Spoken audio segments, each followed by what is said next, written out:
Hello, everybody. Welcome to Anime Sickos. It's the podcast for geniuses. It's the only podcast where we look at the four pillars of modern misery: anime, gaming, posting, and jobs. Those are the things that we talk about. I'm Tom, an anime sicko.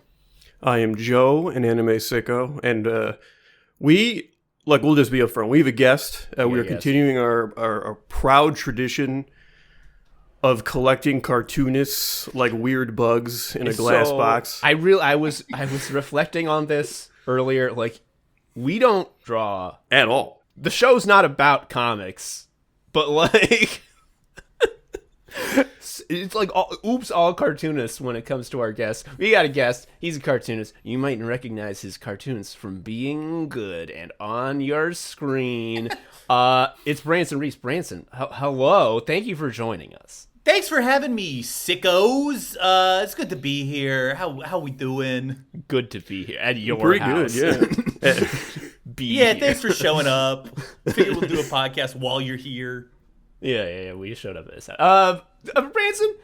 Now, I imagine anyone who's got any sort of clout online has seen your comics. But if someone hasn't, if someone's never heard of this MFer, what do you do? Who are you? I'm happy to. I'm sure you just statistically you must have dumb listeners who don't know about me, and I'm happy to help. We say that all the time. What's up, idiots? My name's Branson Reese. I make a webcomic. It's called Swan Boy. Read it at swanboy.com. It's also a show, a little bit on FX, on Hulu. It's also called Swan Boy. I host a podcast called Rude Tales of Magic where we play D&D. It's very funny. I'm also on another podcast where what do we play? Lasers and Feelings. It's like a Star Trek podcast. And I'm just around. Yeah, you're one of those guys where if you were to go on to the old Twitter machine, well, actually, don't go on Twitter anymore. You'll never get any joy. In a better time, so bad. In a better time, when Twitter could make you have a fun time, sometimes. Yeah, in like 2009. Yeah, if you go back to 2009, follow Branson, you'll thank me. Well, no, because when you get to now, to when the time comes to thank me, you'll be like, why did you make me get invested in Twitter? Because now. Also, 2009, I'm just like a 21-year-old who's like thinking of drinking a lot tonight. Like that, they're not going to be good tweets. Love to drink and puke. Can I ask a Swan Boy question? Of course too you early? Can. Yeah. Okay. Why is Swan Boy is obviously written and depicted as like a very specific type of shithead. Yeah. However, why is that so relatable? I think I know the answer to that because it started off. So I started making them right when I turned 30, and I just was like, I gotta do something. I used to make these like daily comics, and it was very like, it was probably bad for my mental health to just like have that deadline of like I gotta put a comic online, I gotta put it up on Twitter so people can comment on it. Like it's terrible way to live. And if you don't, your day failed. Yeah, exactly. It was just like bullshit. That is based on no sort of reality outside of like bad chemicals in my brain. And so I stopped doing that, and I felt amazing. And then after like 2 weeks, I was like, I actually really miss it. And so then I turned 30, and I made I'm condensing the timeline a little here, but then I started making a webcomic, and it was just autobiographical. It was just like, I don't want to make one about me. That's lame. But if I make me a swan, I just feel like I'm a swan. That like scanned to me for whatever reason.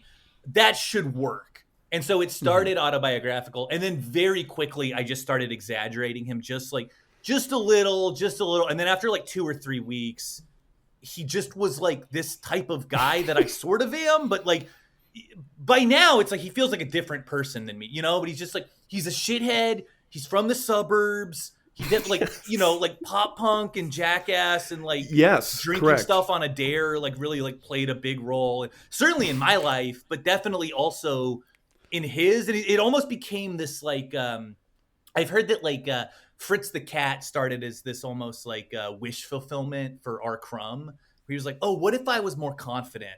And Swan Boy is almost like the inverse for me of like, oh, what if I like never figured anything? Like, what if I never got sober? What if I never figured my life out? And what if I gave in to the weakness? Yeah, exactly. And he did. And it's sort of therapeutic to like be like, he's fine. Like he's not like getting himself killed. He's just like a dumbass. It's not the end of the world. I love how so many Swan Boy punchlines, and non-derogatory. Do more of these, please. So many Swan Boy punchlines are just like, what if he had a gun right now? And like, oh yeah.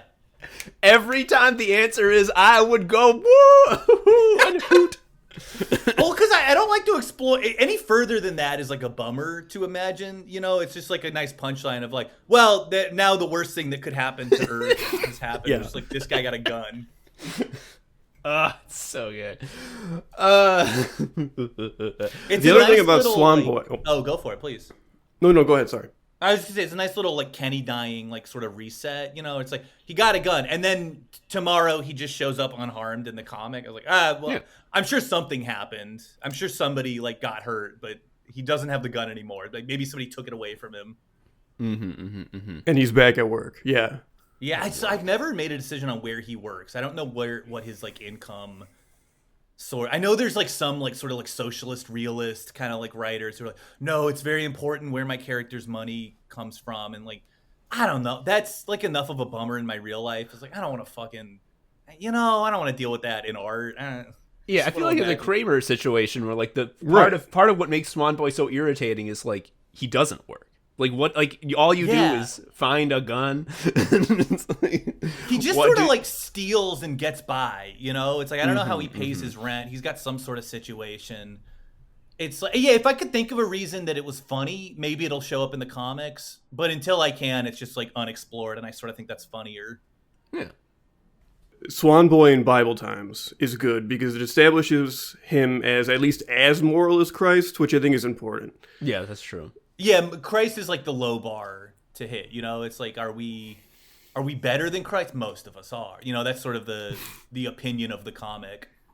Yeah, Is it Christ? he's Yeah, I guess offered it is. It is Christ because like a lot of guys were getting crucified in Bible times. But I guess it's the second comic in Swan Boy. I guess when you say Bible times and show a guy getting crucified, the human brain cannot help but assume that's Christ. It's not like Barabbas or something. Yeah, you led them to a specific place a little bit.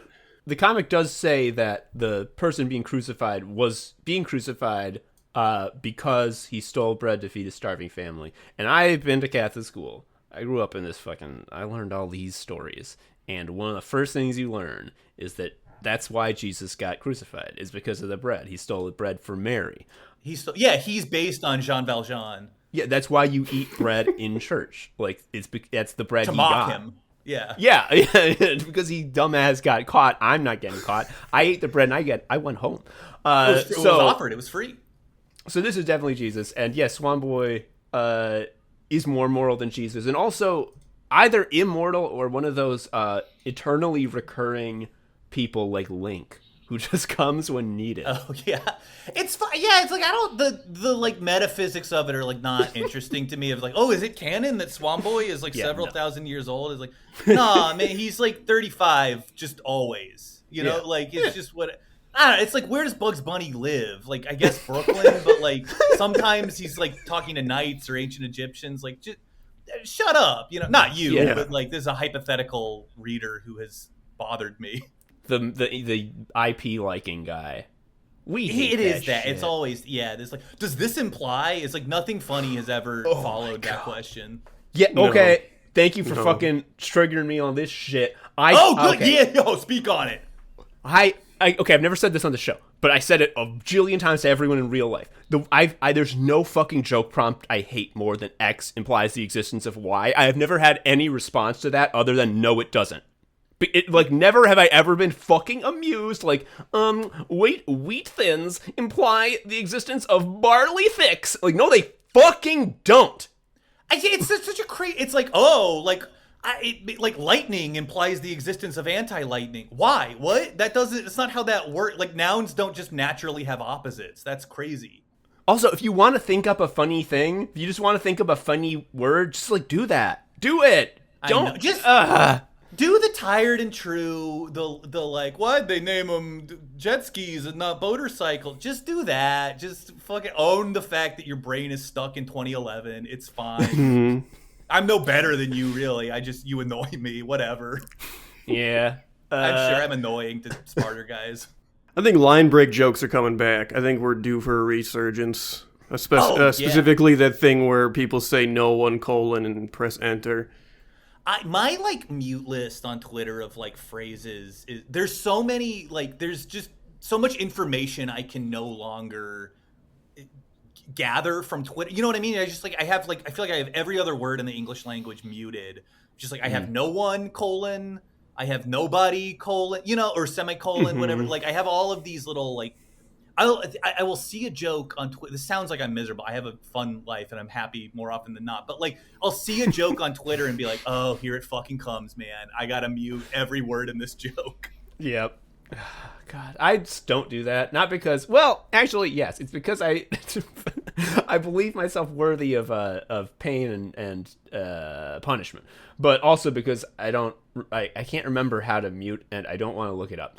But I never do, so I just have to look at all that shit and get mad again every time. Okay, here's some shit I wanted to ask you about. Let's go. So you said you bet you're annoying to someone smarter, and that I think is a critical thing because this is something that we have been coming to understand about our comedy and our sensibility. Is that the best way to be funny and do comedy is like, what if the dumbest shit ever happened? Like, what if it just got like real dumb? Speak on that. Of course, I would be I mean, it's like so much of comedy boils down to like, hey, look, an idiot. It's just like, hey, point at this guy. Like, look, it's Michael Scott. He is not smart the way that you need to be to get through life, Or like, look at Homer Simpson go. That guy ought to be dead. And I say it like dismissively, but it's like I do it too. Swan Boy's like all about that. I do that with like myself. Like, it's just it's a fun way to like signal. It's like, hey, you're in the in-group of people who don't do this thing that this guy is doing. I do think there's a funny dimension when it's like, no, I'm actually in the out group. I just know what I'm doing is wrong, and I think it's funny. It's like Jackass or something. It's like you look at the Jackass guys. It's like a big part of why that's funny is they know better. They are clearly smart enough to know that like this is deadly what they're doing, and like this is really dangerous. And they even foreground it because they're so often cowardly. Like they're not brave men.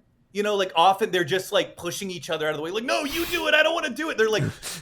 Like, oh, why did I do this to my balls? Like, I hate this. Like, it's yes. Part of what's funny about it is it's like, why? Wait, then why are you doing this? Like, that's so fucking stupid. And the answer is like, because you thought it would be funny, and you're right. I don't know. There's something very pure to it, about somebody not like trying, because it's so painful. It's so fucking. It sucks so bad when somebody's like trying to be clever and failing. And that's what I think like fucking annoys me about this. Like, does this imply the existence of it? It's like, just make a joke, man. Yes. Just fucking don't dress this up. The issue is your opening gambit when you do that is I am first and foremost a clever person. Like that's the opening move, and that sucks. First of all, by opening up saying like one thing you need to know straight off is that I'm a genius and very intelligent. One, you've painted a big fucking target on yourself. And also, every motherfucker who ever was born is a fucking moron. No one's smart. No one's smart. You got to internalize this, listeners. No one's ever been smart. Okay, so obviously you're already fucked up there. And like a joke, like real funny dumb shit is like elemental. It's like a rock. There's no shit on top of it. You can't break it. It just is like what if Swan Boy had a gun? Like that's as fucking simple as it gets, and that's the whole joke, and we love it. And this, they're trying to build a little fucking like popsicle stick tower on top of the rock, trying to be like, look at how clever I am. I'm so smart. This is what we did all of our 20s. I don't want to speak for you, Joe. I'm like, I need to prove that I'm really clever and smart, and I'm working on a very high level. And everything I wrote was so goddamn bad. And it's only when I'm like, maybe if I get extremely dumb and just like become the big rock, that'll work. And like fucking yes, it did. Well, come on. I mean, like, look, there's clever, dry comedy I've seen that I like, and I think it's funny. But yeah, like Frasier, it's fine. But even Frasier, I was just thinking about Frasier. The joke of Frasier is never like, wow, Frasier's right. It's always like, no, this guy's a buffoon. It's like, I watched Frasier when I was like 7, and I was following it. It's not like a difficult, you know what I mean? It gets this pretentious sort of reputation, but it's like, you don't need to know who fucking like who wrote which opera to follow Frasier. It's just like, oh, he's a pretentious blowhard and his brother's even worse. Like, they're clowns. That's a very, very easy thing to follow. I think, yeah, the more you dress it up, what's very impressive to me is when in service of a dumb idea, you do get smart. Yes. It's like, okay, I will do this, but only as a last resort. I will pull out the fact that I went to whatever, like, liberal art. It's like, oh, I went to Bard or whatever. Like that, if that only comes out in service of like, I really, really need to tell a joke about this guy who's constipated, then it's like, all right, then right, yeah, you've earned it, like right on. Yeah. It's just, it's different for everyone. Not everyone's going to agree. This is by no means like a hard and fast, like the rules of comedy. I'm very like, I hate that shit, but for me, that's how it works. You can tell when somebody's like overreaching, and that shit is always painful. It's Joe, you always say that like oblivious stupidity beats the erudite every time. Absolutely. Fuck, I can't think of any examples of this. If someone is trying to be smart, they will always, it's like a rock paper scissors thing in like a Pokemon game. We got a type weakness. If you were like an oblivious dumb guy, you will always steamroll a clever, smart person. And you will either do it intentionally or unintentionally, which is even fucking funnier. I will, and look, I like clever, smart guys. I have nothing against them. You know what I mean? Like, these clever, smart, it's nice to see them win sometimes, or to them, like, if you agree with them on something, it's like, oh, yeah, I never could have put those words together in that order, but that's beautiful. Oh, when you knock down an idiot I already hated, I love that. Like, it's very satisfying. But you're right, it is like Pokemon types, right? It is just, it's like, yeah, but you're weak to like Curly from the Three Stooges, it's just like you are weak to a guy crossing his eyes because he just got kicked in the nuts going, whoa! Like that's funnier. I'm sorry. So I have I believe a good transition from this exact thought to your crusade of Sharks Are Smooth, which was just constantly you being teed up to say, actually, I'm dumb. Actually, the dumb thing is correct, and never wavering. And it's like, the more you committed to that, the fucking funnier it was. Oh, I'm glad to hear. It's funny. I haven't thought about this in a good 5 years. I muted, as you can imagine, every, like, shark, smooth, rough, like, every keyword in that has been muted for me for so long. Because the central controversy was you posted that sharks are super smooth. They're fun to touch. It's really cool. And then basically everyone was like, according to science, it is rough and hurts. Yeah, and then, so part of this too is I wasn't looking for a fight here. I just made a mistake. Of course, yeah. I dropped kayfabe. It's been like fucking 8 years now. Like, I made a comic where a caveman, it's the man who discovered sharks. A caveman wanders into the ocean and says, "I'm going into the big wetness," and then says, "Smooth lions are eating me."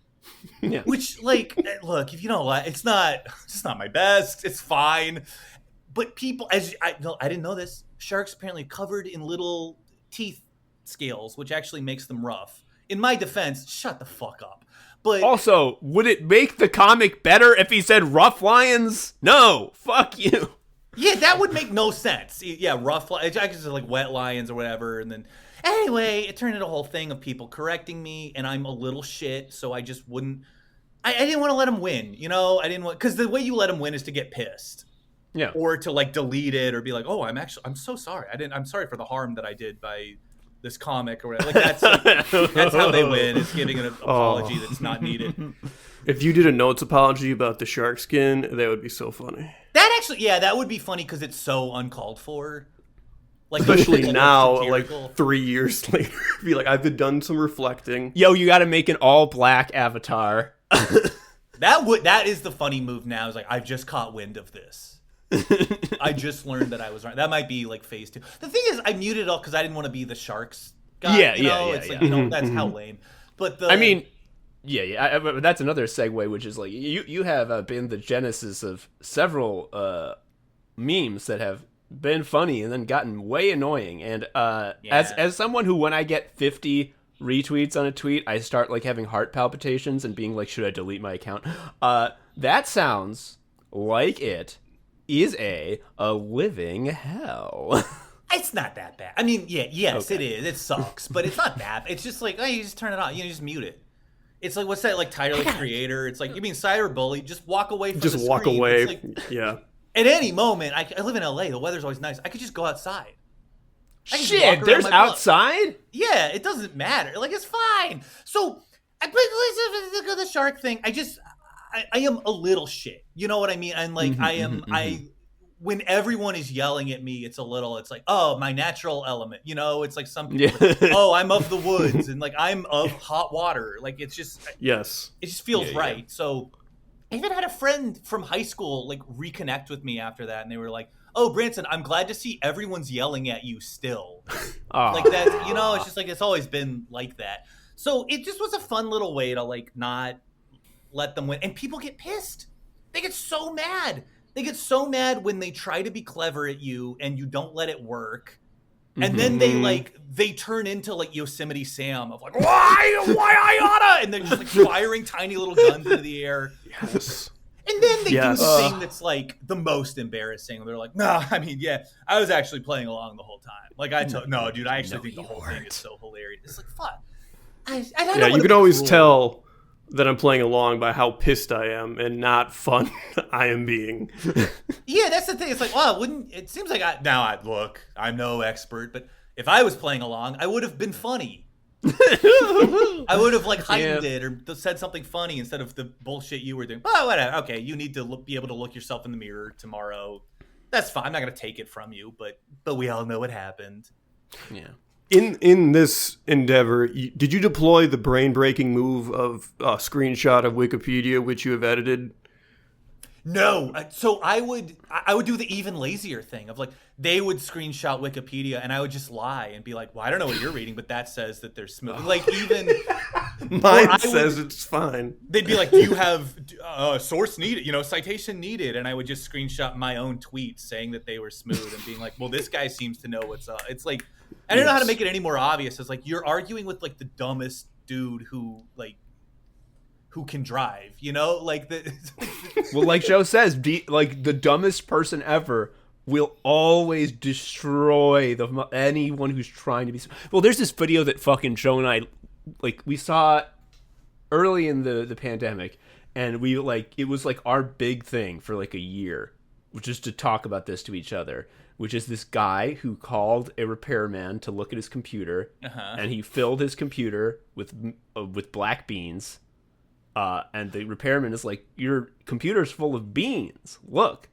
And he's like, are those the motherboards? And it's just like, are those the motherboards? It's like, oh! Yeah.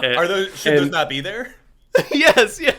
And you can tell the repairman is like doing the internal calculus of like, do I try to explain anything? Is it a waste of time? That's my favorite, is like just watching a normal person have to like make that negotiation of like, what would I lose if I just walked away right now? Like, is this worth it to me? That's a very powerful position to be in. I'm just like, oh, cool. I made a normal person uncomfortable. I made them confused. I win. Branson, it's been an unprecedented length of time before we asked the big question we have to ask all of our guests. It's an awful formality that's shackled to our necks like a millstone, but we have to do it. And here it is. You're Branson Reese. Yeah, are you an anime sicko? I'm an anime sicko, baby. Hell yeah, baby. How do you figure? Well, there's a few. One, I'm just a sicko. I'm a grade A pervert sicko no matter what. And I like anime, so there's no way I'm not getting out of it clean, I don't even know if it's a good thing to be, but I definitely am. Oh no. It's not we shouldn't be able to vote, but for the time being, but you can't see me on this video call. For whatever reason, my camera's not working on Discord. Whatever reason. It's because it's on a computer, folks. We know how those fuckers go. That was just to say, not at all. It doesn't work. These fellas, they can't see me. I mean, I look a little anime. You know what I mean? Like visually, I'm not like a Goku. You got Lupin the Third arms. Yes, exactly. Yeah, there's a certain type of like anime guy that it's like, yeah, that's me. That's like the mold of guy that I am for sure. I like that. No, I'm not as deep into it as I ought be, but I'm pretty into it. I was just in Costa Rica on my honeymoon. Congratulations. Oh, congrats. Thank you very much. And when we were there, I bonded with like 9 different dudes. They would like find out, they were like, "Oh, you make cartoons," and they would this happened every single time. They would look to both sides and then sort of get quiet and be like, "Do you like Dragon Ball Z?" Yes. And I was like, "Oh, this is like the unifying language of like guys like us," you know? I was like, Yeah, hell yeah, I love Dragon Ball Z," and they'd be like, "What do you think about Frieza?" And I was like, "I think Frieza rocks." And then there's like, "Oh, like me and this guy are buddies now," you know? Yes. Oh my god. Or they'd be like, "What do you think of Goku?" And I'd be like, "He's so strong." And they'd be like, "Yes, yeah." What do you think of Vegeta? It's like, well, he's second strongest, but maybe one day he could beat Goku. It's like, yeah, I think he's really interesting because he's so frustrated all the time. And So Goku is never frustrated. My in-laws live in Spain, so we visit them every like 2 years or so. And for Christmas this year, my wife got me a shirt that had Dragon Ball, had Master Roshi driving a round car with Goku on the top eating an apple. And she said, not as a joke, very sincere, I got you this so you can fit in Spain. Because, like, every fucking guy is wearing a Dragon Ball shirt. And it's just like, I was about to say, excusez-moi, wrong language, but like, perdón, me gusta Dragon Ball. And they'll be like, hey, and do like the fucking Hava Nagila to me. Bueno. I'm on the share. The Spanish-speaking world is just like on another level when it comes to Dragon Ball appreciation. There's definitely a gap between English-speaking and... I mean, when I was in Ireland, they also liked Dragon Ball Z. Like, it's just like, it's everywhere. That and Fortnite. Fortnite was also huge when I was there. Like, I feel like Fortnite, now I don't know. I feel like Fortnite here is like children play that, right? Yeah. I don't really game much. I don't know. But every time I've been to Europe, every adult is like wearing Fortnite shirts. You know, there's like Fortnite yogurt stores. Like, it's huge. What? Yeah. That's wild. But it's like we were in Italy, and it's like there's so many like gelato places. It's like every third one is just like, oh, we have Fortnite flavored gelato. Huh. There you go. That's a good cross promotion. I like that. My favorite cross promotion to this day is Grade Clips and Shark Week. That's good. I remember that. Wow. Yeah. What are other like unexpected? You know what I mean? Like unexpected, like cross promotion. It's like, I remember that I was at the manga store that I drove to Arlington Heights to go to, and I was very disappointed to see that they had all the manga in shrink wrap, so I couldn't just look at it like a library and steal their money. Because that's what I wanted to do. Yeah, of course. And I saw that there was a hardcover comic book of Batman stuck in Fortnite world, having to go through Fortnite rounds over and over, trying to find a way back home. And that was very distressing to me, because at that time, we were recording an arc of our stupid RPG podcast where the heroes were stuck in Fortnite world, having to go through arc after arc, or rather, round after round, trying to find their way home. And I'm like, I am no better than this shitty comic book. Did you think you got ripped off, maybe? So, okay, here's the thing about our stupid show, Shuffle Quest. It's never been that popular. Okay. Like, even this show's not that popular, but it's like a fifth of as popular. You're so as down on this show. I'm not going to check it out. I'm hearing nothing. It's good. It's good. Okay, it's good. okay. But here's the thing. It's good. It's awful. It's good. I mean, it's awful in the sense that it is an RPG show, which, like, to ask someone to listen to that is a nightmarish ask. It's like, I know. Like, please carry me on your bag to the airport. My flight leaves in 1 hour. So, the thing about Shovel Quest is that I don't know why this has happened, but we are like Cassandras. Everything we predict comes back, but in a way that we make no money. So our first arc was Men in Black World.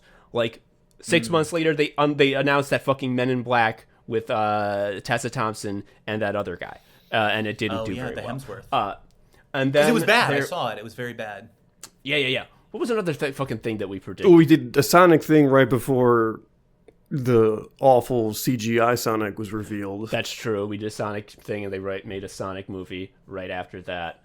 This happens all the time with like The Simpsons, right? And people are like, "Oh, The Simpsons predicted it. Like The Simpsons are psychic or whatever." And it's like, and then you guys know firsthand, it's like, no, they're not. It's just, we live in the stupidest world where if you are cynical and like, hey, what if this stupid thing happened? It's like 9 times out of 10 you are going to predict it. I had this recently with Splash Mountain. I was like reviewing a thing of like an old Disney short, and I was like, mark my words, as soon as there's like another national tragedy, Disney is going to use that cover to change Splash Mountain into something else. I predicted it would be like the Ant-Man down the drain ride or something, and they did. And now it's going to be like a Princess and the Frog ride. I think they've already like redone it, and like but that's not me being clever. That's just me noticing like the easiest to notice patterns in the world. You know, it's like it's not a psychic thing. Yeah, especially because the Shuffle Quest, like one of the main things is making fun of the stupid IP glop that is all of media, and like it's really easy to sort of like I bet they're gonna take this popular thing and fucking do it again, and it's like, oh, we're right every time. How did we know? I guarantee you, a guy with like our exact like phenotype of personality, you know, like had like a 10-year running joke about like a Trolls movie. And now he can't make that joke anymore because it happened and it's like lame. Yeah. Oh, that's as a dark-haired guy who's over 30, getting one of your long-running jokes taken off the table is like, I don't want to say worse than 9/11, but probably as bad as 2 9/11s. It's like the Twilight Zone episode where the glasses fall off and you can't read the books. Because at our age too, it's not like we're learning new riffs. You know, it's like, well, that's just part of my vocabulary that's never coming back, you know? Yeah. Yeah. That's how you I was saying, when I saw that the new season of I Think You Should Leave got its release date announced, my first thought was, oh boy, I can't wait to learn what all the new words I'm going to say are. Oh, yeah. That show in particular, that really has like it's like, it happens to everyone, you know, where it's like, oh, no good car ideas. Like, that's what we all just say that now. Or the like, we're all trying to figure out who did this. It's like, that just becomes code for, I mean, it's like we all, it's like earlier, it's the like the Garfield looking at the no Garfield signs. Like, yes, I wonder who this is for. Yeah, like it just becomes the language of like, it's just because the same 4 things keep happening over and over again. You know, it's just like, oh, what's the new way we're gonna notice that like, oh, Republicans are sort of hypocritical. You know? Yeah. Who knew? That's like the whole conceit of this show is that there's only 4 things that you can do on a day of your life, and it is anime, game, post, or go to a job. And like, buddy, it's truer every fucking day. God, that's true. There's no place to just like run around. You know, that would be nice. Around. Oh God, I would love to run around. I thought like all people who aren't our little Chicago friends, and who are more successful than us. I was like, Branson lives in New York, 100%. Don't need to look it up. But you live in LA. This is disgusting to me because if I'm looking out the window of my Chicago apartment, bet it looks like shit. God damn, so trash. You've been here. Oh yeah, my sister lives in Chicago, and I don't know. And look, that's the fine people of Chicago. And if you can't leave, you can't leave. But she can't. I'm like, what? I've been there. I've been to visit in November. Why would you do that? I don't get it. I mean, the one thing is that I got my mail-in ballot today for the mayoral runoff, and I was able to say, let's go Brandon, as I voted for Brandon, which is hilarious. That is fun. So that... just like, if you are an actual candidate named Brandon, like, you get like a 5% just comedy bump just from that. Because it's like, oh my God, Brandon. I've been trying for like 2 years now to figure, it's like, how am I gonna play this? How am I gonna play Let's Go Branson? And so I just say it every once in a while. When something good happens, I'm like, all right, let's go Branson. And depending on who I've said that in front of, they'll either write me off forever or be like, oh, that's like a 4 out of 10 funny. That's like fine. Yeah. I mean, I'll take it. By the way, I like Chicago. I don't know. I came down so hard on Chicago. I just don't want to live there. I mean, the weather is, it's a city that only has real weather 3 months of the year. That might get better as the planet cooks, but... That started happening here, too. It, like, rains in L.A. now. Yeah, I thought that... So, here's the thing. I thought that there was no rain in California. Now I hear about they got rivers in the sky. That's for me, I'd put them on the ground. That's what I would do. That's like a 4-year-old, like, designing a planet. Like, and there's rivers in the sky. And flowers inside.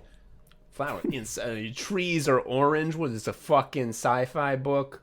The thing is, it's a moderate amount of rain here. We're getting like moderate rains. It's just that the city has no infrastructure for it, and so there's just like constant flooding now. Does that mean the drought is over or no? Yeah, climate change is solved. Like, all the food grows now. I think it's like we just like have no prep for when it rains. So like we don't have like reservoirs and stuff. So like the drought is like over for now, and then like in a few weeks it'll just be a drought again. You know, there's like we have no ability to like fix it. I say like we did anything. It's like like you're putting out rain barrels. Yeah, sorry everyone. Sorry, I didn't leave my rain barrel out.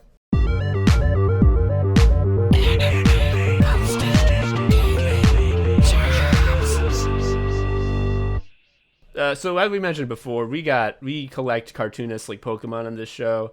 All of them, 201, are how do I say it? Miserable. Hate the world and their lives. We're big on sad cartoonists. We collect them.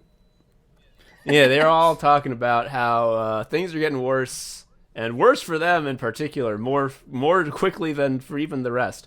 Are you like that, or have you become a sort of Buddha of sorts? God, if those are the two options, fucking, I don't know, man. No, I'm not like that. I mean, like, look, they're right. Like, yeah, like the entropy of the Earth. Like, yeah, dude, things are getting significantly worse very, very quickly for like any interesting person. You know, like it's all getting like very bad very quickly. Yeah, like they're right, but also my life as an individual has been like getting better, and I just think a lot of cartoonists are upset and miserable because they spend all of their time hunched over a tablet 19 hours a day just like drawing. That sucks. That's no way to live. Just go out and do like yard work or just jog for a little. It does wonders for your mental. Or and this is much harder, make more money. That like helps everyone, you know? Yo, is that good? People have told me that's really good. It helps is that true? It helps a lot. Okay. Yeah, Taylor keeps telling us to make more money, and I'm like, should I? And so I should do that, right? And it's, as we all know, it's an individual choice that you can just opt into at any given moment. It's not a thing where I'm just like ludicrously fortunate that like things I wanted to do happened to like catch on with just enough people. No, it's a choice that you can make. As podcasters, we know, from the medium, the purpose of podcasting as a form is to allow business geniuses to come on to the fucking airwaves of the internet and say that if you have a growth mindset and hustle, you can get your first million and then make a growth network with all of your asshole demon friends. Yeah. So yeah, every morning, correct. Like we all know this. I wake up at 5 in the morning every morning. I look at a meme of Leonardo DiCaprio like handing me a champagne glass, and I think that's me. Mm-hmm. And then I get up and I rise, and yes, I grind. and then I jump into a little pool like Scrooge McDuck. I'm fine, but I make okay money. I make enough to like not be stressed all the time, and I think that's like the actual answer. Is I've done enough. I make just enough that I'm not stressed. That's a huge help, and then I walk a lot. And that keeps me from being just like miserable. God, I gotta go to a place where I can go outside more than like a third of the time. Walks are my lifeline for sure. Just for mental health. Oh man, without them, if the days where I don't force myself to do it, I'm significantly more insane. I looked back recently on my like, you know how your like health app on your phone like tracks your steps. Yeah. Dude, it tracks your steps. I've looked back before and be like, I can chart my mental health by like, it's like, look, this month I was walking 10 miles a day. Things were bad. Like that's, and then they got good because it feels good to do that. But like, you don't get up and walk 10 miles a day because everything's like going smoothly, Yeah. Yes, I need some sense of progress, even if it is just walking one foot in front of the other outside. I love to just like walk, listen to music, and think like, my life, a damn movie. This is the soundtrack to my life. Which of my friends is which Pokemon type? Just like whatever stupid thing I like to think about, Hell yeah. Have we thought about that? What are your types? Oh, God. Anytime there's one of those things of like, there's like a meme where it's like, which are you? And, Pokemon types or any of that, I immediately, my brain enters a panic state and ceases the ability to function. I have the same effect anytime anyone asks me what my favorite of anything is. Like we did a podcast where we did like the newlywed game for podcast co-hosts, and we lost big I had to time. write. Yeah, oh my god, because You guys hate each other. It was like. Yeah. Yeah. I mean, this is all a big ruse, as an act we're putting on that we're buddies because we're very professional. But I had to write down, like, what's your favorite video game? And Joe guessed, like, is it F-Zero? And I revealed what I wrote, and it was legitimately, I don't know. Yeah. I mean, I don't know. Like, I'd be able to name my own favorite video game either. But that's like what's your favorite is like, who cares? It's like, I don't want to rank art. Who gives a shit? That's not what it's for. But what Pokemon type are you? Endlessly fascinating. Mm-hmm. Dude, I don't know. Joe, what are you? Do you know? I don't know my main type. I definitely have the shitty poison subtype, which is a great way to ruin any Pokemon. You slap poison on to a good Pokemon, guess what? It sucks now. It's a great way as a guy to be like, hey, I sort of suck, you know? Yeah. It also makes sense because it means you're weak to psychic on account of your brain fucking killing you. Yeah. The in-game like lore reason for that was it like literally mind over matter, like they psychic the poison out. Yeah, that makes as much sense as anything else in Pokemon. Like fairies are strong against ghosts. Like, shut up. That's not from anything. That is well documented. I do like that fighting is good at punching through hard stuff. Rocks, ice, steel. That's a nice little touch. What's your type, though? Mine? That's a good question. I think about it a lot. I think that I've got fighting in there because I'm combative, just like interpersonally. I mean, you were just saying that you feel most at home when you're being yelled at. Yeah, there's got to be some fighting in there, and I think maybe this is a. I'm imagining one of those little anime band-aids across the bridge. Yeah, at all times. I'm like, I'm one of those like plucky shonen guy. You know, it's just like, next time. And I don't know from there, but I think that the main one's fighting. God, I think I'm probably. You might be normal, dude. Normal I'm is thinking funny. normal. Yeah. I'm thinking normal. I hate it. It's just it feels like such an insult. It's like shouldn't be. It should be the only one that's not. Yeah, it feels like if they came up with all the other types, they should have gone back and be like, okay, now we can get rid of normal. Right. This is like when Joe asked me what my favorite Replacement song was, and I had to say "I Will Dare," and I'm normal. like, "Just kill me!" Dude, like, why normal. would you make me Which say favorite that? band? Oh, the Beatles. So the thing about the Beatles, they're actually pretty good. If you listen to some of their records, these guys. Now you don't really have one strong songwriter in a group. They had 3. And then, sometimes Ringo would make a funny song. They're pretty good as far as like novelty songs go. He knows his stuff, you know. Yeah. I've heard dumber novelty songs. Oh sure. We're all Dr. Demento heads. I was listening to Dr. Demento with Tim from Rude Tales. Fans of Rude Tales will be shocked to hear Tim and I are actually very close in real life. But he had me over and he had bought a Dr. Demento record from like the early 80s. It was just like they would just release records of like a full episode of Dr. Demento. And we were listening to it and what? Obviously this is the world that Weird Al came up in. And as soon as Weird Al showed up on the show, it was like, oh, of course. Like, it's obviously no surprise why he popped and became a star. But like, when you like the ecosystem that spawned him is like, Jesus Christ, that is like a pool of bacteria and like a bald eagle flies out of it. Is like, Jesus Christ, like he's so much better than everyone else. But I gotta say, the hardest we laughed was there was a Girls Just Want to Have Fun parody that was Boys Just Want to Have Sex. And it was so dumb. It was like the hardest we laughed. Because it was like, girls just want to have fun, but boys just want to have sex. It was so dumb. You know what I mean? It's like, yes, I'm not laughing at what they're laughing at. I'm laughing at them, the men who made this, you know? I feel the same way about... There was like a College Humor video of like the original Monster Mash. And the joke is literally, it's a music video of the Monster Mash. But instead of saying Monster Mash, he says Monster Fuck. And it's just that, like forever.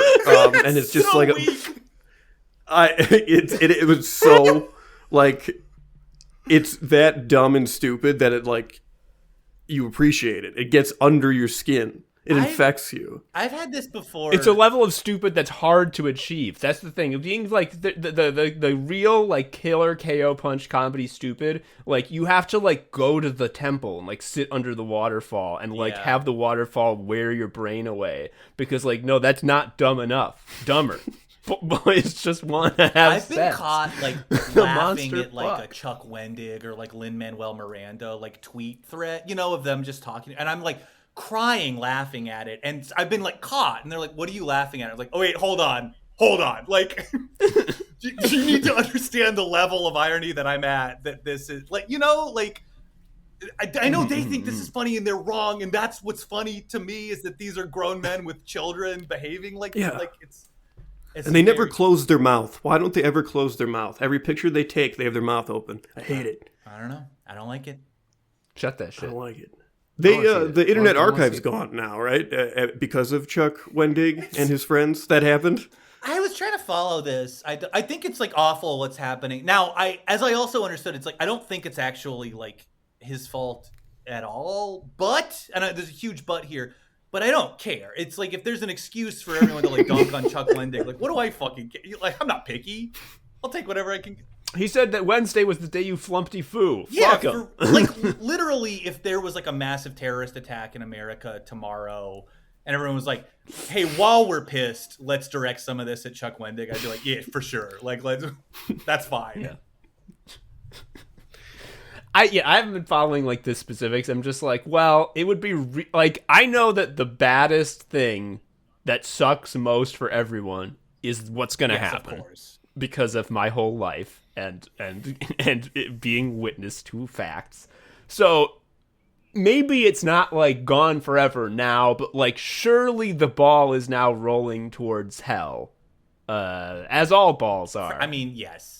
And it's like, look, it's actually these publishers and it's actually these lawyers that we should be mad at. But guess what? Those publishers and lawyers don't have annoying Twitter accounts that I can very easily grab unrelated frustration onto.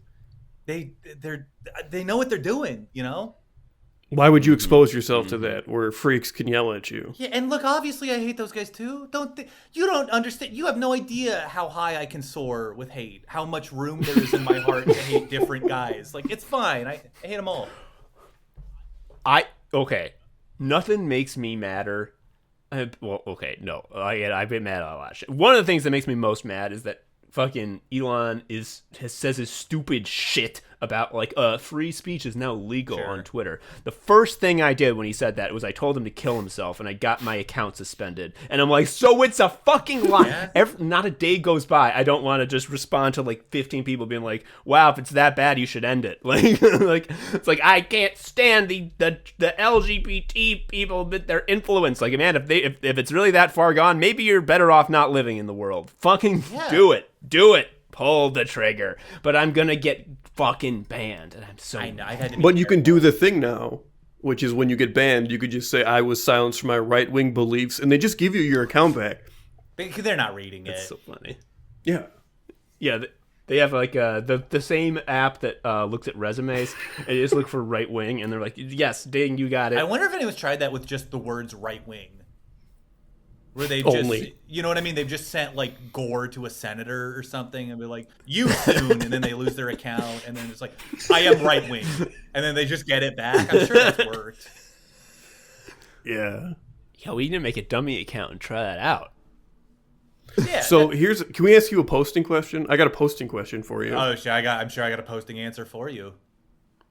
All right. You're like an artist. Obviously, Twitter and online is like one of the vectors your work gets out there. Yeah. How do you rein it in? Because like it is very easy to just like fucking look at your phone all day, nonstop, all that shit. Especially for a creative like you, like people are talking about your work and seeing it. So like, what is the curbing behavior that stops you from being like a rectangle addict? Oh, I totally understand this question. I think you'll probably agree with me. It's so boring.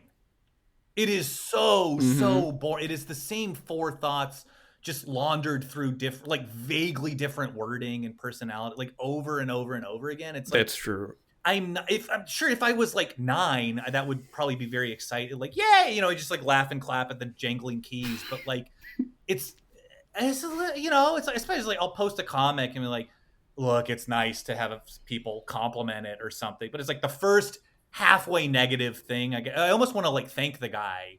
You know what I mean? When someone's like, hey, you spelled this wrong, or like, does this imply? It's like, oh, thank God, man. Now I can just put my phone down and I'm not interested in picking it up again because this sucks. There's no. I've learned, and I'm old enough, and I've learned from being addicted to the rectangle enough. It's like there's just no dopamine at the end of that. It's just I'm just gonna be miserable. Huh.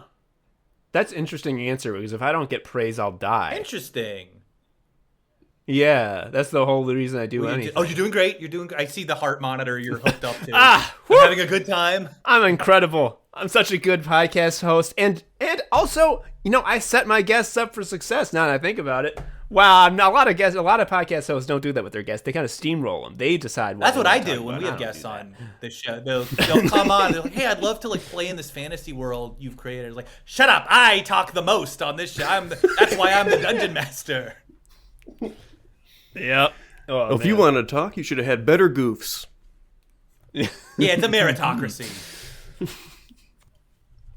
Here's a question I want to ask, and this is somewhat related to, you mentioned you make decent money off your work, which a fucking bet. Yeah, thank you. Yeah. I want that. But so one way that I imagine got you a chunk of change is there's a fucking Swan Boy show on FX that I watched prior to this episode.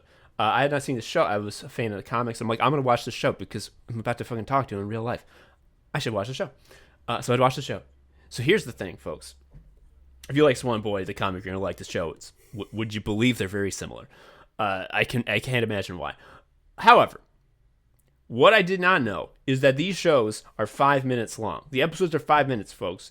And I now am mad, retroactively, my entire life, that there were not more 5-minute shows like around, because like Joe and I have talked at length about like the 15-minute Adult Swim show is so fucking smart, because it's just like, what if you only could have goofs, and like any second that you're not having a goof is like why are we even on set? Like, what are we doing here? We only have 15 fucking minutes. Now imagine you distilled that down to an even thicker syrup of 5 goddamn minutes, and it's just like, wowee, that's a delicious. It's like a Tic Tac. Does that like good give like your writing sort of an urgency? Like you are like, how do I put this? You're very momentum focused because you have a limited amount of time, so you have to hit a lot of points within 5 minutes. I mean, I gotta say, I'm like that anyway. Like, I've written longer form stuff. Like, I've written like a feature length screenplay stuff, and like, full like pilot treatments and shit. And like, it's all like that. It's all just like just grabbing you by the shoulders, like, I only have a little bit of time, I'm gonna die soon. Just like screaming at you. They're pitching. And so it's like, maybe it's just like more tolerable in 5 minutes. But like, it's funny. Like I just like always write like that. And early on, when we were submitting scripts to FX, I was writing these like it was like 5-minute episodes. I was like, 5 minutes. My conversion rate, they should be about 12 or 13 page scripts for that, just because everything's gonna fly. I talk very quickly. Like I wanted to like move, and we'd get them back, and FX would be like, this is way too long, and I'd be like, and that makes sense. Like, they're right. You know what I mean? Like, anyone else doing that is like, the general conversion rate is about a page a minute for television or film. That's generally about how it goes. There's wiggle room, and I am on an extreme end of the bell curve of and I'm in like Amy Sherman Palladino land, of just like, it flies. And so then like, can you get it down to 5 pages? Like I can, but the episodes are going to be like 90 seconds. And FX they were very cool. They worked with me on that. That was fine. So the episodes did come into like 5 minutes, but some of them are like 2.5 or 3 minutes long because of that. Because they were like, there's no way this is going to be 5 minutes. And also, it's like, there's no harm in it being short, because it was part of like Cake, which is an anthology series. And anytime I'm shorter, that just means more time for other shows, but five was sort of like the maximum cap that we could hit. Yeah, I liked doing 5 a lot. It also let us sort of live in this like Looney Tunes world that like, I talk about this on every fucking podcast I go on. I'm like, I love Looney Tunes. I grew up with Looney Tunes. It's a big part of like my DNA, I think. In a certain way, it's like it is tied around to like anime stuff. Of like, one of my favorite animes, like mangas, is One Piece, because it's oh yeah Yeah, yo, yeah, yo. Like, it's so clearly influenced by like Tex Avery and like Chuck Jones. Yes. You know, like it's clearly plays a huge role in that. So of course that one I really, really respond to, because that also played like a huge role in my like brain chemistry developing. But it was sort of nice to like, because everything else I've ever worked on for TV has generally been like half-hour stuff, you know? And it's like, I like that. I like Simpsons and stuff, and like, you know, all this like stuff I grew up with, and like King of the Hill and The Critic and all that. But it's nice to do like a 5-minute, which is much closer to the 7 to 9 minute range that a lot of those like theatrical shorts lived in, where it's like, oh fuck, we gotta go. You know, there's no time for B stories or C stories. Like, we gotta get right to it. It can be a little heartbreaking because it's like, fuck, any joke that's not absolutely necessary has gotta go. You know, there's no time for it, and it's like, kill some darlings. Boy, and it's all, and I'm very precious with it. It's like, I like all of my I know I'm very frustrating to collaborate with, because I love my jokes and I have a bad memory. I've had multiple people have said this to me, of like, I will write and then we close the Google Doc, and then the next day we get in there and I'm on a Zoom call with them looking through the Google Doc, and I will go through all of my jokes and say, oh man, this rocks. Oh, this is great. Who wrote that? Wait, you must have, dude, you killed this one. And they're like, no, you wrote that joke. This is so annoying. And so like, that, you know, it's a little heartbreaking then to like go through and be like, oh, but that joke was so good. Oh, but that, you know, like, oh, but that's the real me, that joke. But ultimately it's a good, I don't know. It's a good like mental or like artistic lesson to be like, okay, you got to trim 100% of the fat. These things cannot be, they've got to be like really, really economical and like aerodynamic scripts. So yeah, it was fun. It was like a fun challenge to do in 5 minutes. It made me really like I've now watched a bunch of like, you know, like this sort of style, like short animation stuff. It really made me like appreciate how people do it well. There's this one guy, Joe Bennett, who was on Cake, whose stuff was significantly shorter. I don't think he ever went longer than 2 minutes, and that's like a long one of his. And like, oh God, I would like get emotional watching them, and they're not sad. You know, it just was like, God, this is art. You know, like this is beautiful what he's done here. It's like, they're so funny. They tell a complete story. Their pacing is very different than my pacing is like so breakneck. Yeah. And his are they're paced like luxuriously, and the comedy can sort of like grow organically in this like almost like sort of like King of the Hill kind of way, you know. While still being 2 minutes, or did I get the time wrong? Wow. Like that seems often impossible. less than a minute. That's amazing. You know, it's just like he's just so good at it. It really made me like appreciate people who can do that so well. Yo, say this time after his name again. Joe I'll Bennett. write this down, and also for the listeners. Joe Bennett, incredible like writer and animator who I've never met either. Like, not a friend. This isn't me like promoting a friend. This is just like a guy I'm a fan of. This guy Mikey Heller in LA is a good friend of mine. He works in animation. He worked on like We Bare Bears. Very, very, very funny guy. He makes this. He makes web comics. Everyone look up Mikey Heller's comics. They're so good.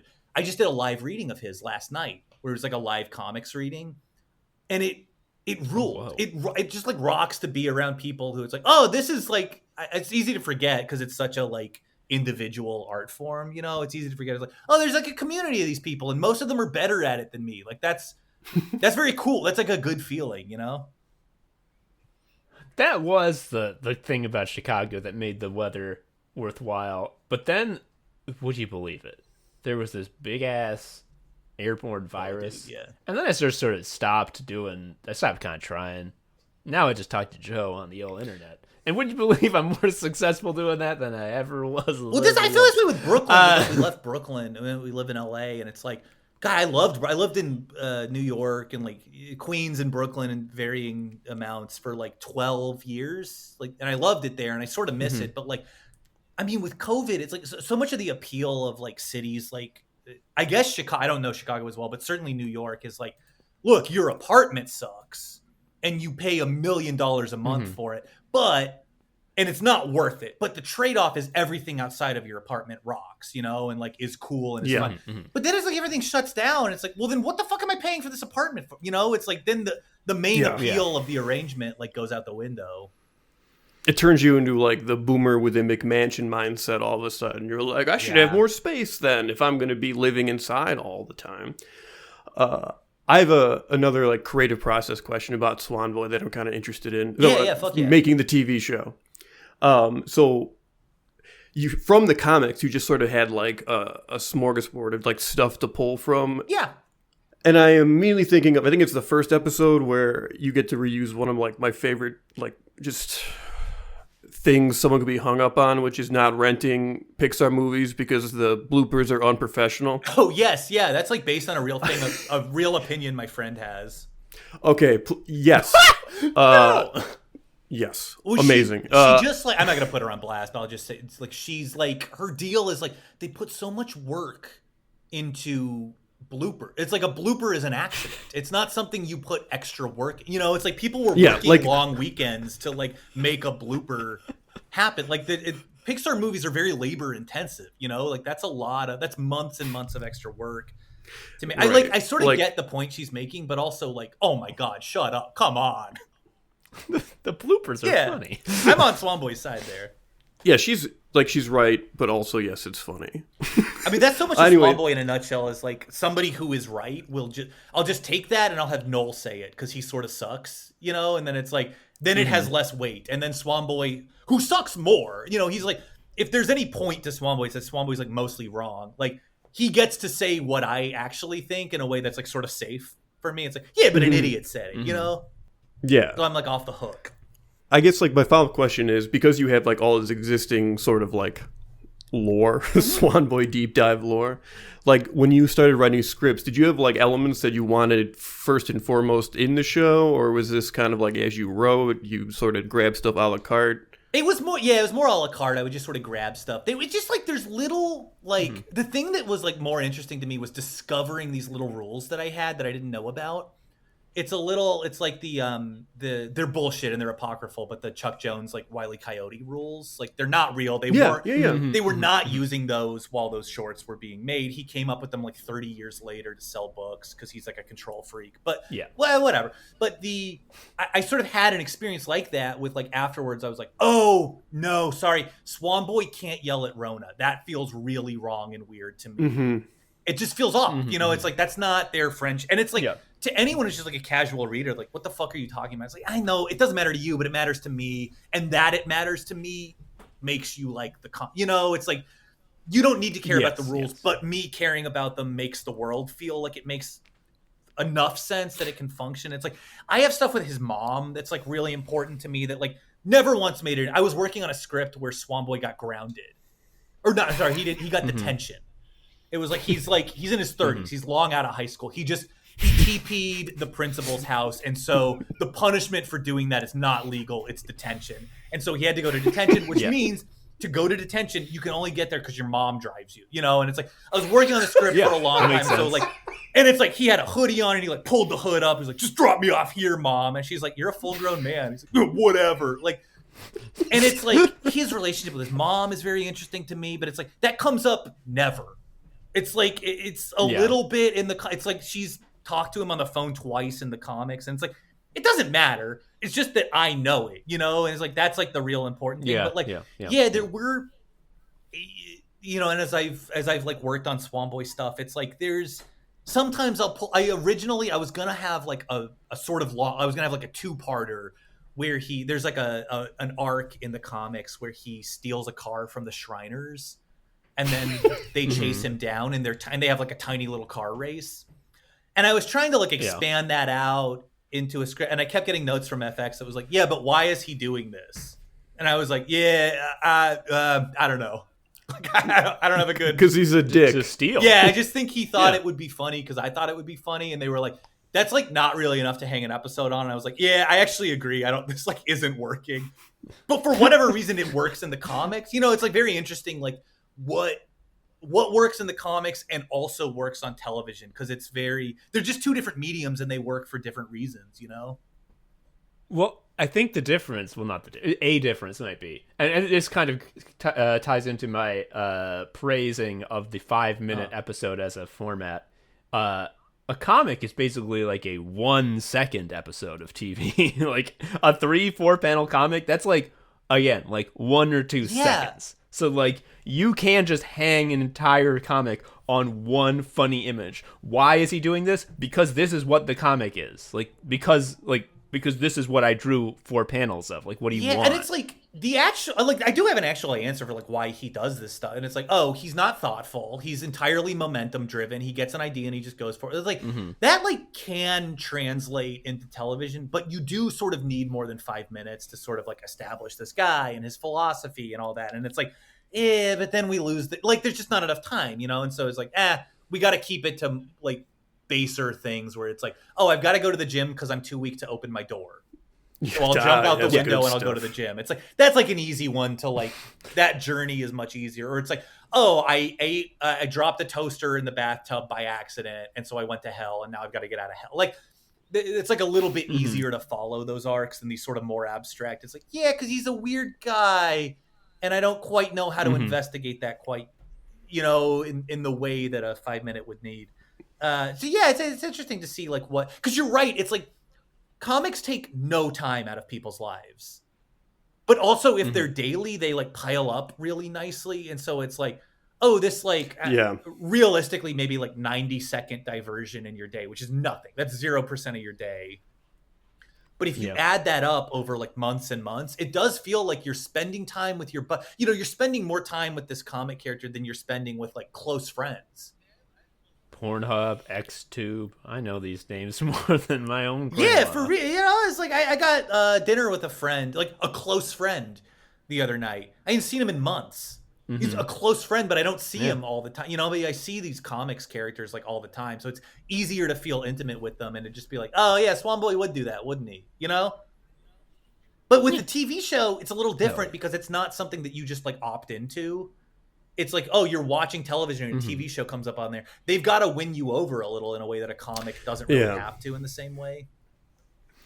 5 minutes is not a ton of time, but I think TV runs the risk of like you assessing what you just watched as, well, that was a waste of time or not. And to be clear, I'm not saying Swan Boy isn't awesome. It's very good. But like with the comic, it's just like there's no buyer's remorse. It's not like, oh, I'll never get that 5 seconds back. Yeah, like I'll read, I'll see one of those awful comics that were big a couple years ago where the aliens are like, ooh, this frozen dairy confection is most tastsome on my tasting muscle. And it's like, okay. That's also it's the Coneheads joke. It's just, you're doing the Coneheads bit again. Correct. Like, shut up.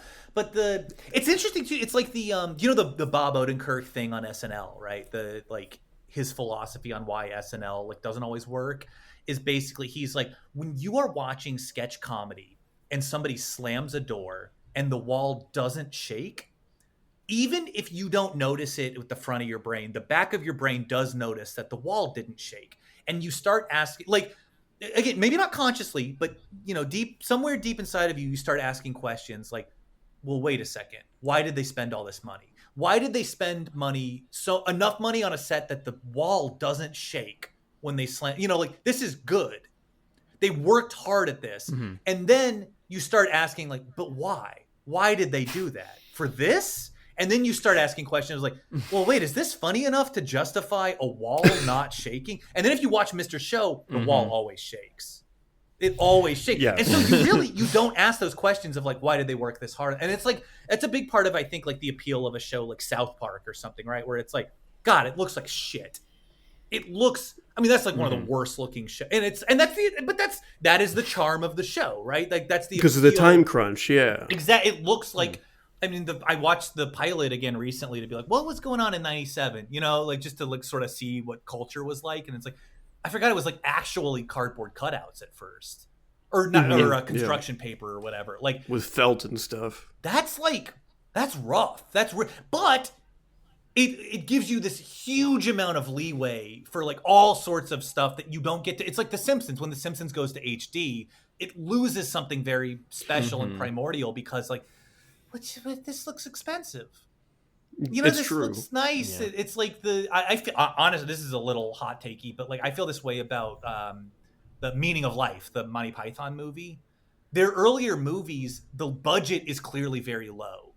You know, when they do Man on the Street segments and now for something completely different, it's clear that those are actual just people in England wandering, who don't like being filmed. Like, that's different than Meaning of Life when they have these expensive sets and Terry Gilliam is a little bit more prominent as a director. And like, for me, and not for everyone, but for me, that zaps a lot of the comedy out of it, because it's like, well, fuck, if you worked hard on this, what do you got? You know, like, you better impress me. And I noticed that jumping from webcomics to television. And Swan Boy had a very low budget, and we got to work with Augenblick Studios, who were very good at maintaining that sort of like punky, like aesthetic and vibe. It's a big part of why I wanted to work with them, is because they're such a cool studio, and they're so thoughtful and smart about maintaining that. And I'm very proud of how the show looks, because it does, and I mean this is a compliment, like, it looks bad in the way it should.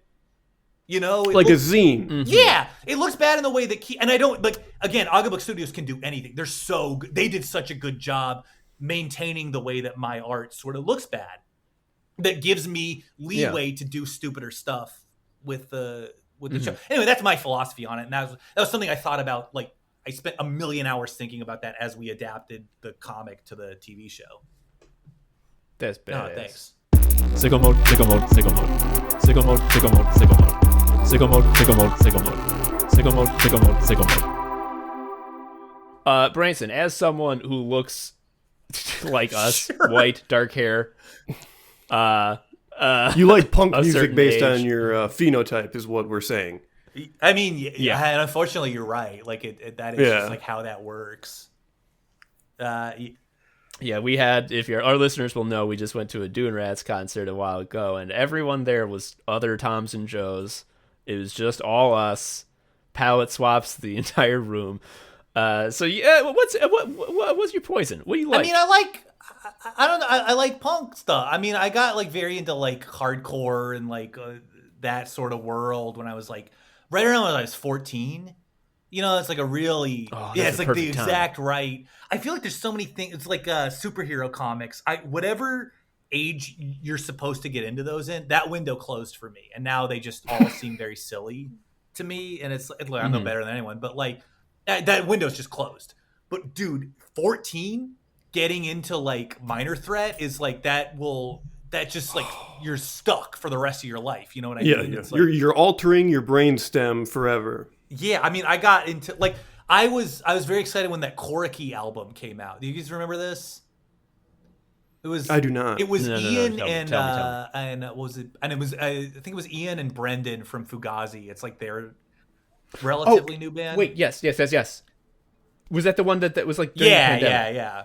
It's a clean kill. It's a clean. It was great. It was great. The new album of theirs is very good. I really liked it. But I remember thinking, it was like I got very excited, and I was like, oh, I'm never gonna be more than like a few miles from where I was at 14. You know, it's like you're stuck. Yeah.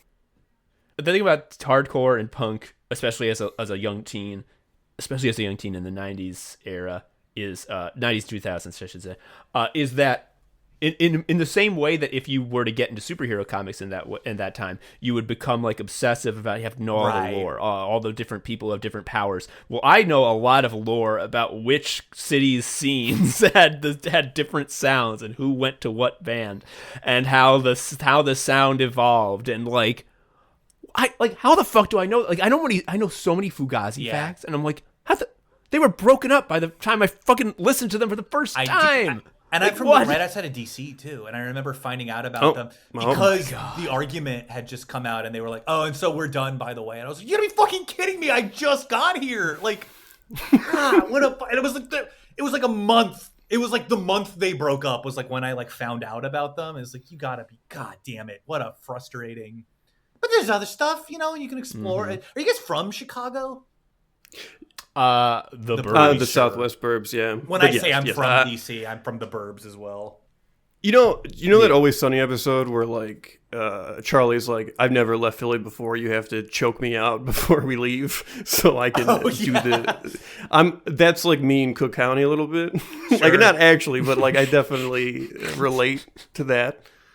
I talked to when I was working on. I was a bartender in Manhattan when I was 20, which is illegal. But an old woman came in and she mentioned to me, she was like old, and she mentioned she had never left the island of Manhattan.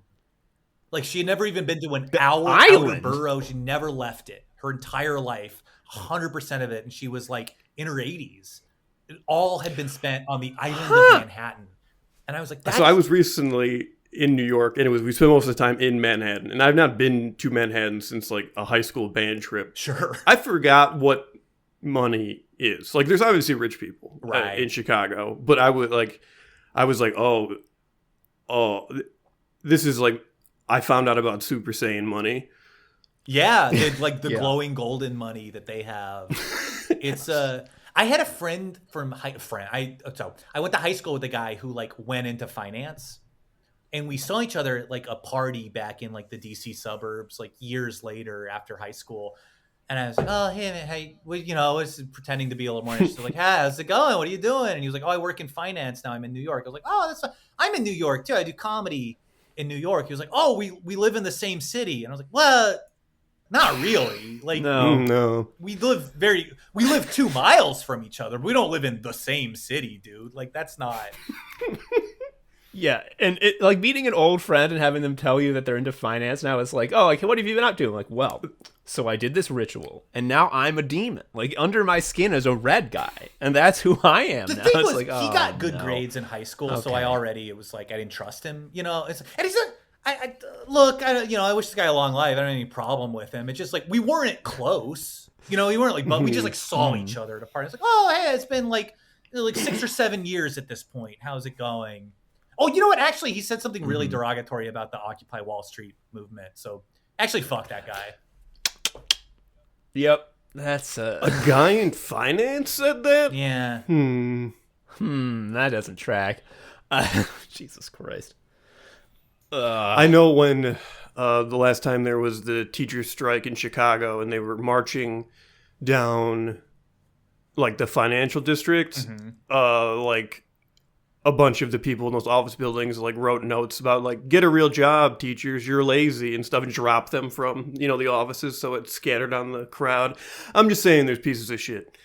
Yeah, one of those guys is running for mayor now, and he'll probably win. One of those guys whose jobs is to send like 2 emails a day, just being like, "Hey, you're lazy. You work 19 hours a day with children, the most like undisciplined like group of people on earth, like children, trying to like educate them." And my brother's a teacher. And my sister. I'm very like, I get very pissed about that shit. Yeah, my sister's a teacher and too. Every child has, and it sucks. It's like in addition to having to care for people that care for kids that are like clearly not supported in terms of budget and whatnot, you're also getting the virus in your face nonstop. Yeah, and that's not their fault. They didn't make the virus, but they are nonetheless doing it at you. Yeah, we've actually been very clear on this show that the thing about the coronavirus is that it only infects you if you're not moral, and if you are moral, you can't get it. That's the a only very exception cool is stance, teachers. Yeah. Yeah, teachers can get it even if they are moral, just because of like it's gonna happen. Yeah. Kids are why would a kids good are thing full happen to of teachers fucking all of a sudden? Yeah, exactly. Yes.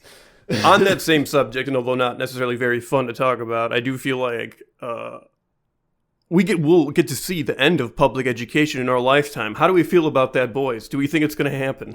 I do think it's going to happen. And not only just like in our lifetime is a very long window. I think it's like this decade or something. Like it's not.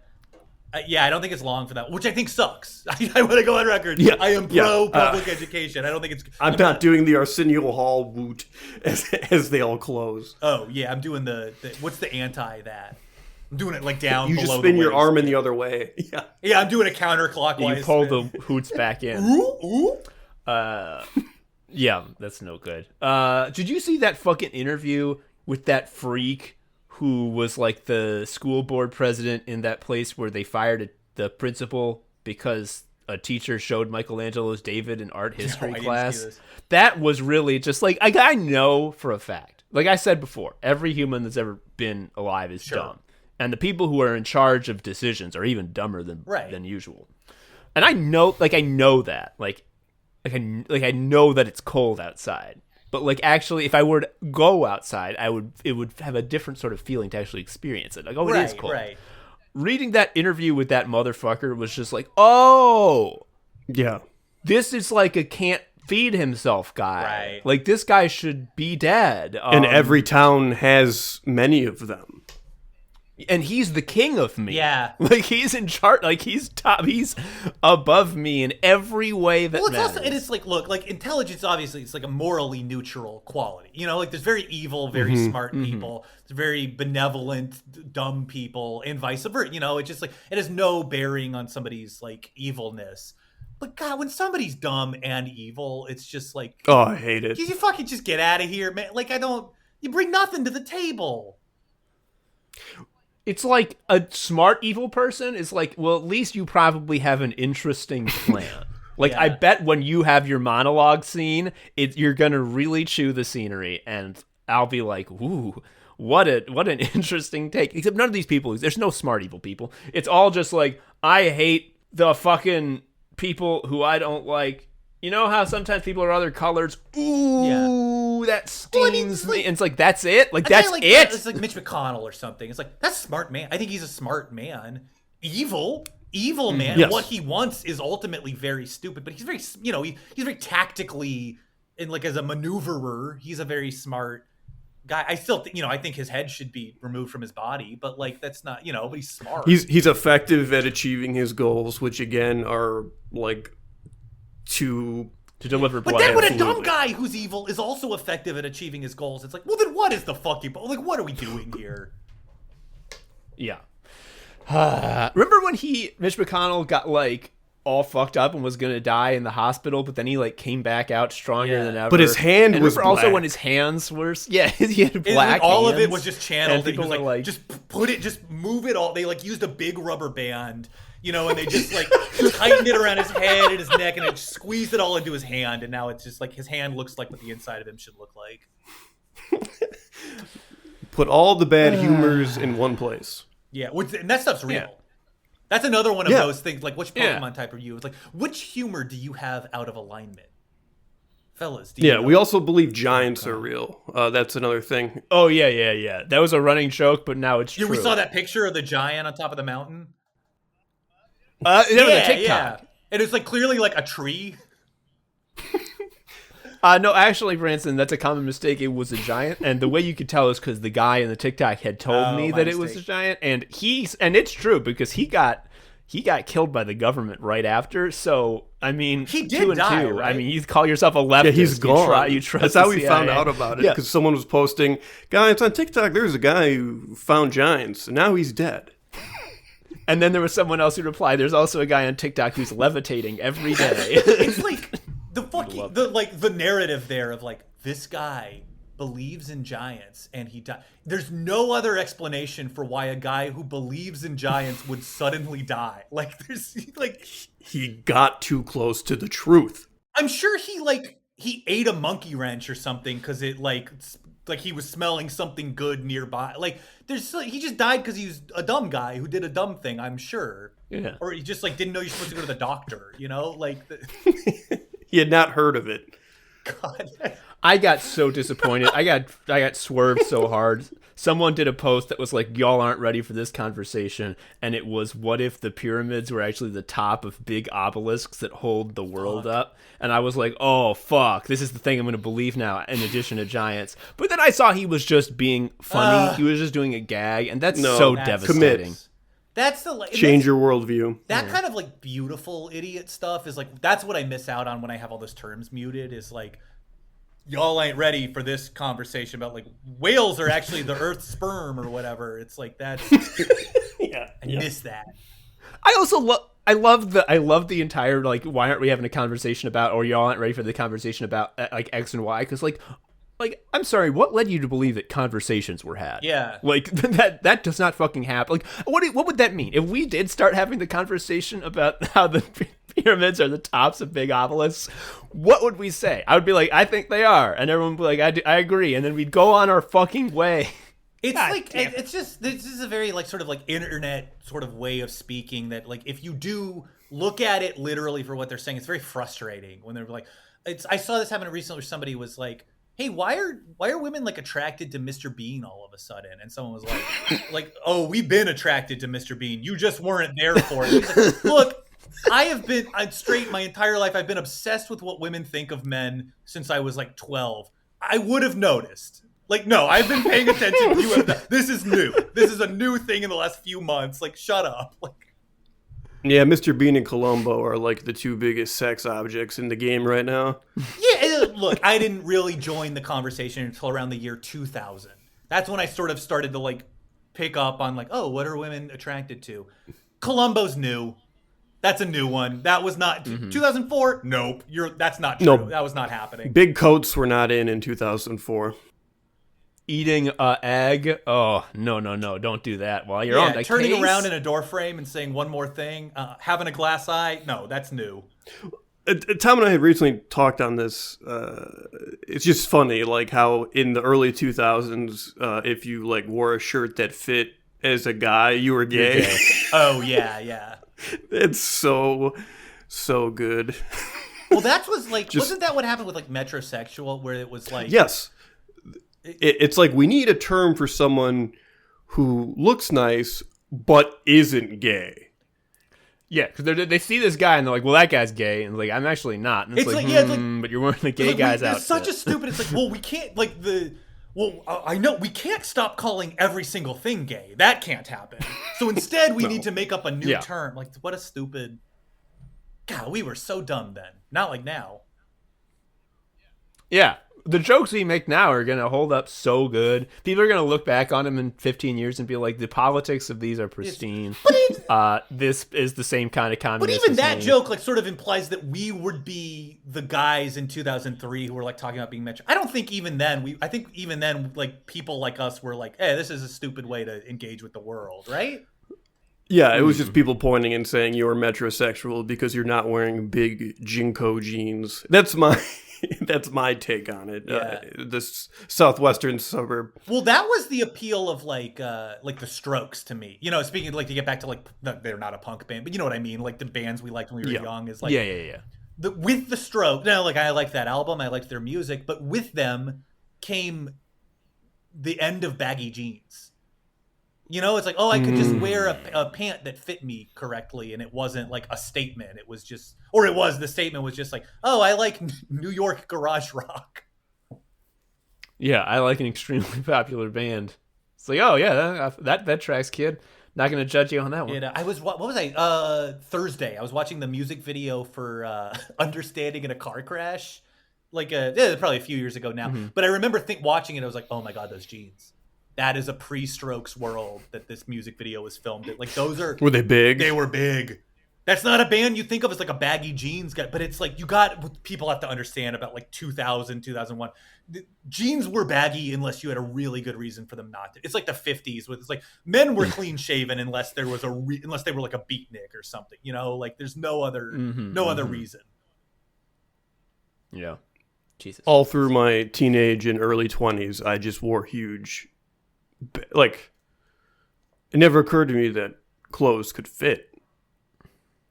Yeah. Yeah. It's like just like you want to. I assume you want to disappear too. It's like I want the minimum amount of my body to be like known by my peers as possible. You know, they just hide in baggy clothes. Right, and also if you're wearing like a huge hoodie all the time, if you gain some weight, it's not like all of a sudden. It's over. Yeah, it's like you can continue to wear the bag. Like I could weigh anywhere from like 98 to like 320 pounds. You know, it's like a very, very, very giving window. Yeah, one thing that I can't the bad thing about the pandemic. This is the one thing that I didn't. Oh, you don't like this? Take about the pandemic. Yeah. The rest of it was fine. So like I gained like I gained like 10 pounds. In terms of like how I look the fucking same. However, all of my pants no longer fit. And I'm just like, if only I had that 90s bag. That's like the 10-pound window is like the private hell of like nobody but me will notice anything about this. But and it's like beyond that, it's like, well, whatever. He's gaining weight. Who gives a shit? He's just gaining weight. But it's that narrow little window of like, nobody understands that something has changed. You know, it's like, I'm in a bad mood because my shirt's not sitting the right way on my body. Like, I have to do errands now. I have to go to the fucking store. Are you kidding me? No. Terrible. And I can't just jump up a shirt size. That's unthinkable. Yeah, that's the space I exist in, which is awful because when I jump up to a large, I look like I am swimming in like Goodwill finds. My fucking torso, dude. I'm right at the middle. I sit right between small and medium for my shirts. And so it's just, there's no good, you know what I mean? It's like sometimes I'll get one right, but like, it's a nightmare. It's a nightmare is very dramatic. I have a very easy and happy life. But you know what I mean? It's just like, yeah, it's just like, come on. You know, when you're like ordering a shirt online, it's like, we'll see. There's nothing worse than a shirt that is too long. It looks like, it makes me think of like the really baggy Looney Tunes shirts where Taz and Bugs are smoking dabs or whatever. They're all, it's like those are Spencer's so badass. Gift That needs to come shirt. back. Yeah. They should bring back. That was another thing the 90s and 2000s had. We've really fallen off. Yeah, the only sort of Spencer's Gift type shirt now is like Rick, but his hair is a pot leaf. But like you can't do that anymore. I kind of counted that guy as a sexual pervert. True. That's true. The goal, God, we didn't know how good we had it 2 months ago when we could wear Rick Potleaf shirts. I gotta change my whole fucking wardrobe now. I don't want to. I am not. It won't happen again. I will never take the novelty cartoon character t-shirt industry for granted again. Who's big now? What's the big one? I don't. Velma. I can wear a Velma shirt right now for the time being in peace. God. I can do it. That show is very funny because it it was never supposed to be Scooby-Doo. Clearly, the same way like the Super Mario Brothers movie wasn't supposed to be Mario. That was a funny misfire too of them being like, because it's not now everything. It's like you pitch stuff and they're like, sure, we're only really just doing existing IPs though. Can you squeeze this into a clown car it doesn't really fit into? And clearly that's what happened with Velma. But what they didn't count on was, I don't think that like anyone in the process was aware that like there is an extremely vocal and possessive fandom for Scooby-Doo who like hate when small changes are made to it.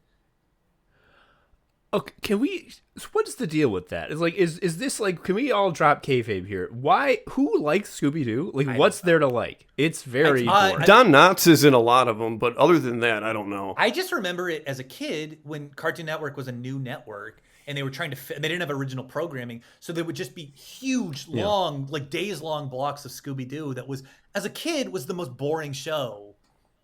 I was just like, God, this... Yeah, Scooby-Doo is a change the channel show. It is change the channel show. It's notice which part of the background bookcase is a lighter shade because it's going to slide away. I watched the more recent one with my wife recently. It was like the Kiss at the Phantom Park, like that. Like they met the band Kiss, but they were like their real alter ego. And it was fun. It was funny. I had a good time watching it. But I did not have a... Is that a newer one? It was from like probably 5 or 6 years ago. Okay. I did not have a good enough time that I was like, oh, I'm going to harass anyone who changes any aspect of this. I can feel very strong opinions about the character Velma solidifying in my brain. Well, that was the first, speaking of muted phrase, that was the first thing I muted on Twitter was the phrase, because people kept saying to me, this is Scrappy-Doo erasure and I won't stand for it. Like 900 people said that sentence to me for some dumb shit I had said. I'm sure I had it coming, but like, I muted that phrase and I was like, you know what though? I'm just going to erase. I'm going to mute the word erasure and I'm going to mute the phrase and I won't stand for it. And immediately my life got better. That's so fucking smart. You know, I think it is. I think that a lot of these freaks don't even give a shit about Scooby. I think it just is terminal IP brain, which is a disease that will, in fact, just due to the culture being what it is, the less thoughtful among us, which is like the thing that is important is brands. What I watch, that's brands. What I go to, what the stores I go to, the restaurants I go to, they're brands.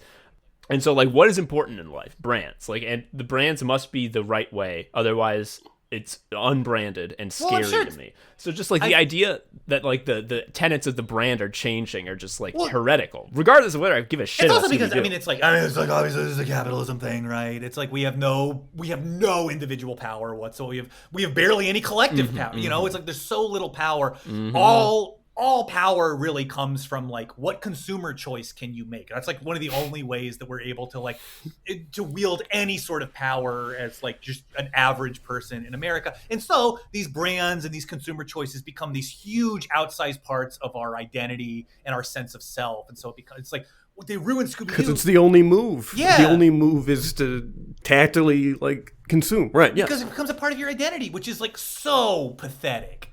That is like, if you could like step outside of the current situation, which is obviously impossible, but like, if you could and just look at yourself as you did that, you would be humiliated. It is a pathetic way to live.